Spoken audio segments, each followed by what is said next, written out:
ये तस्वीर देख रहे हैं आप, देश के ही नहीं, एशिया के सबसे अमीर शख्स मुकेश अंबानी करोड़ों रुपए खर्च करने के बाद, लाखों करोड़ रुपए सिर्फ प्री वेडिंग पर, शादी नहीं हो रही है, शादी के पहले का जश्न है, प्री वेडिंग पर खर्च करने के बाद भी मुकेश अंबानी की आंखों में आंसू थे। एक अजीब घटना थी। इतना हर्षोल्लास वहां मौजूद था, फिर भी बहू के सामने क्यों रोए मुकेश अंबानी? उनकी इन तस्वीरों को मीडिया ने कैप्चर किया उस वक्त जब पूरा बॉलीवुड उतरा हुआ था। किसी भी एक फिल्म में एक साथ आज तक नजर नहीं आए हैं सलमान, शाहरुख और आमिर, पर अंबानी के छोटे बेटे अनंत अंबानी और राधिका मर्चेंट की शादी की प्री वेडिंग पे, शादी भी नहीं है, प्री वेडिंग है, प्री वेडिंग पे एक ही मंच पर एक साथ तीनों ने एक दूसरे के स्टेप्स किए, एकदम जैसे कैजुअल शादियों में होता है। जो परिवारजन होते हैं आते हैं और स्टेज पर अपना अपना डांस करके चले जाते हैं, जो उन्हें पहले से प्रिपेयर कराया जाता जैसा भी है। नाटू नाटू सॉन्ग पर शाहरुख थिरके, साथ में आमिर भी थे, सलमान खान भी आए। तो जहां पर इतने सारे सितारों का जमघट था, पूरे देश के सबसे एमिनेंट, देश का विदेश के भी, रिहाना को बुलाया गया था। भाई साहब, रिहाना इंटरनेशनल पॉप सेंसेशन है। कई जगह यह अफवाह उड़ रही है कि 200 करोड़ रुपए पे किए गए रिहाना को एक परफॉर्मेंस के लिए अंबानी की शादी में एक छोटा सा शो पेश करने के लिए 200 करोड़ रुपए। डेफिनेटली लाखों करोड़ खर्च हुए होंगे दोस्तों इस प्री वेडिंग पर, और उसके बावजूद भी मुकेश अंबानी की आंखों में आंसू थे। दरअसल दोस्तों, मुकेश अंबानी जब बैठे हुए थे दर्शक दीर्घा में और उनके बेटे जब बोल रहे थे अनंत अंबानी, तो उन्होंने एक शब्द का इस्तेमाल किया कि मेरा जो जीवन है वो हमेशा से एकदम फेरी टेल जैसा नहीं रहा है, मेरे जीवन में बहुत सारे कांटे आए, कांटों का ताज मैंने पहना। जब ये बात अनंत अंबानी ने सबके सामने कही और सबके सामने डिस्क्लोज किया कि उनकी मेडिकल प्रॉब्लम्स की वजह से वो हमेशा परेशानी में रहते थे। एक तो उनका मोटापा, उनकी ओबेसिटी। देखिए दोस्तों, आज के समाज में, आज के भी समाज में नहीं, बहुत पहले से चलता आ रहा है जो बॉडी शेमिंग का जो कल्चर है, मोटा है, पतला है, लंबा है, छोटा है, अलग अलग प्रकार के जो टॉन्ट्स मारे जाते हैं हमारे समाज में, उसका सामना अनंत अंबानी ने बहुत बड़े लेवल पर किया। और उनके हाथ में नहीं था, उनके जेनेटिक्स में ही कहीं था, जिसकी वजह से वो काफी ओबेस हो गए थे, मोटे हो गए थे। कई बार उन्होंने कोशिश की, कई बार वजन घटाया, लेकिन वापस से वो पूरी तरीके से मोटे हो जाते थे। उनके साथ में कई सारी मेडिकल कॉम्प्लिकेशन है और इसका जिक्र सबके सामने ओपनली उन्होंने माइक पकड़कर किया। बाजू में उनकी होने वाली वाइफ मौजूद थी, राधिका मर्चेंट, वो उनको देख रही थी जब अनंत अंबानी कॉन्फिडेंस के साथ में अपने सबके सामने बोल रहे थे कि मेरा जीवन इतना खुशियों भरा नहीं रहा है, मेरे परिवार ने मेरा बहुत सपोर्ट किया, मेरे मेडिकल प्रॉब्लम्स मेरी सबसे बड़ी समस्याएं रही, लेकिन मेरे माता पिता ने मुझसे कहा कि अगर तुम सोचोगे तुम वो कर लोगे, if you'll think you'll achieve it.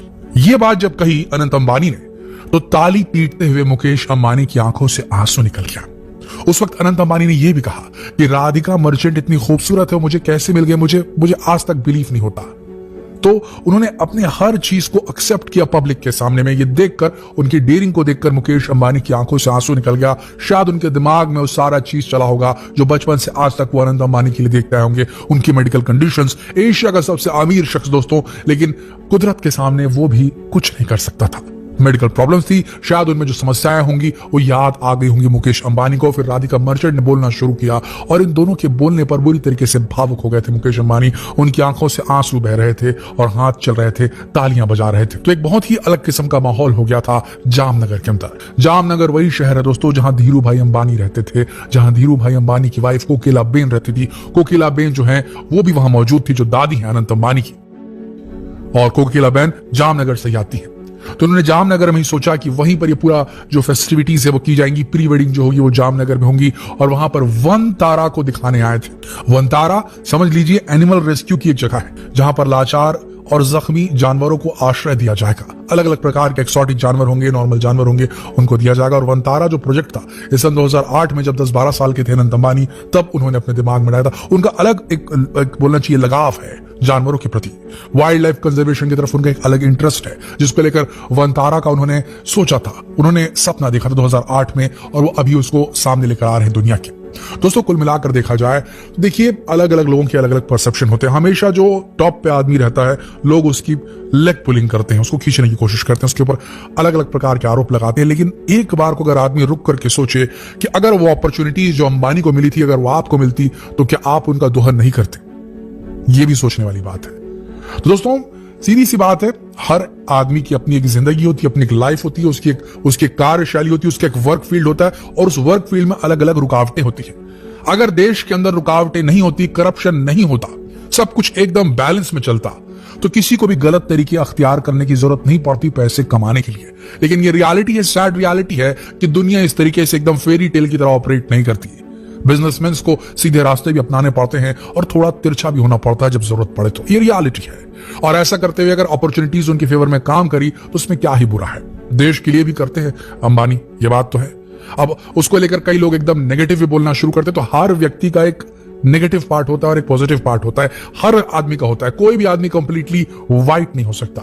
यह जरूर बोला जा सकता है कि कोई बहुत डार्क है तो कोई ग्रे है।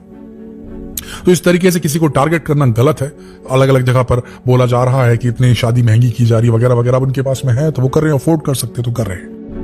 हम यहां किसी को डिफेंड नहीं कर रहे हैं, बट हाँ ये बताना चाह रहे कि जिस तरीके से मुकेश अंबानी की आंखों से आंसू निकले वो कोई पब्लिसिटी स्टंट नहीं था दोस्तों। उस प्रकार के इंसान नहीं है। मुकेश अंबानी के बारे में जितने भी इंटरव्यूज अगर आप देखेंगे तो आपको समझ में आएगा वो काफी जमीन से जुड़े व्यक्ति हैं, ज्यादा बात नहीं करते और बात करते तो अपने देसी अंदाज में बात करते। उनकी इंग्लिश भी एकदम अलग लेवल की है। वो इंग्लिश भी उस तरीके से बोलते हैं कि जैसा आपको समझ में आया कि एक व्यापारी बात कर रहा है। तो उनकी आंखों से आंसू निकलना कोई पब्लिसिटी स्टंट नहीं था, वो रियलिस्टिकली निकला था, जो साबित करता है कि जो सेलिब्रिटीज होते हैं, जो अमीर लोग होते हैं, उनकी भी एक जिंदगी होती है। हर किसी की जिंदगी होती है दोस्तों। एक क्रिमिनल की भी जिंदगी होती है और एक सक्सेसफुल सेलिब्रिटी की भी जिंदगी होती है। सबकी अपनी पर्सनल जिंदगी होती है। उनका भी एक करुण भाव होता है, उनका भी एक मानवीय चेहरा होता है, जो मुकेश अंबानी का शादी की प्री वेडिंग के दौरान देखने को मिला। और अनंत अंबानी ने जिस तरीके से सबके सामने आकर कहा कि मेरा जीवन जो है वो मेडिकल इलनेसेस से भरा हुआ रहा, वो ये शो करता है कि अनंत अंबानी भी एक लेवल आगे बढ़ रहे हैं। खुद मुकेश अंबानी ने सबके सामने कहा है कि अनंत अंबानी के अंदर उन्हें अपने पिता नजर आते हैं, धीरूभाई अंबानी नजर आते हैं। अब ये वक्त बताएगा। अभी सबसे बड़ी चीज जो चल रही है वो ये है कि प्री वेडिंग में जमाव बड़ा लगा है दोस्तों।